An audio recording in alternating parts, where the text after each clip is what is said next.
Welcome back, everyone. In this week's video, I'm going to break down this photo of Jeff Brosy that I took at a workshop that I taught a few years ago. And if you're interested in finding out more about my workshops, just go to johngress.com/workshops. But let's go ahead and break down the image today. You'll notice that there are a lot of props giving elevation differences from the front of the frame to the back of the frame. So we've got the boxes in the foreground and the ladder and the old movie light in the background. And that's giving us a lot of interest and also framing Jeff there in the shot. Because there is so much going on in the way of props, I decided to shoot this image at f1.2 with an 85mm lens. That way, everything would just sort of fade into the background and our model would be in sharp focus front and center.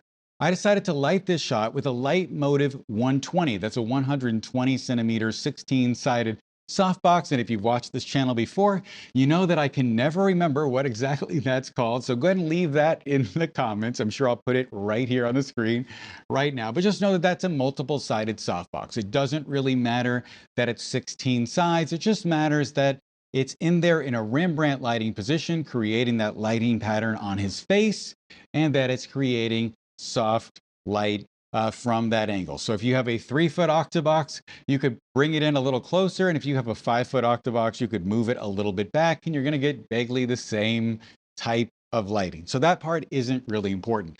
Then you'll notice back here in the background, I have two kickers. These are Litemotiv indirect strip softboxes. And that just means that the light points away from the subject and that way the light comes out of it very, very even. If you just have a 1x4, 1x5, 1x6-foot softbox, something like that, that will do the trick.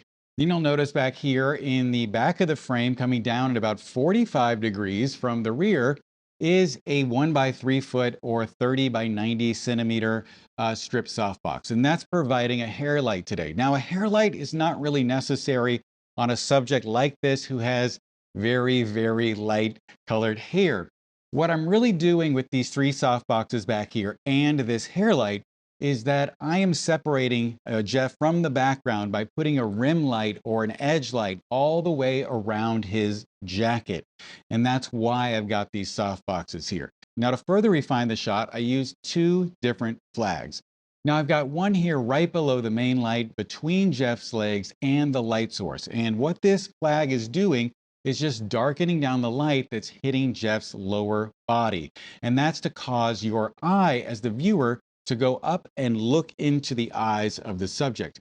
Now you'll notice at the back of the set here, there is a flag between the softbox on our left and the antique movie light. And the reason why it's back there is because I wanted to block any of the light that could have come from that strip softbox and then ended up on the movie light. Because if it did that, it was going to create a highlight or an edge light there, and that was going to draw the viewer's attention away from the model. Well, I think that about wraps it up. If you have any questions or comments, just leave those below. If you could please like and subscribe and sign up for the bell and all of that good stuff, I would really appreciate it.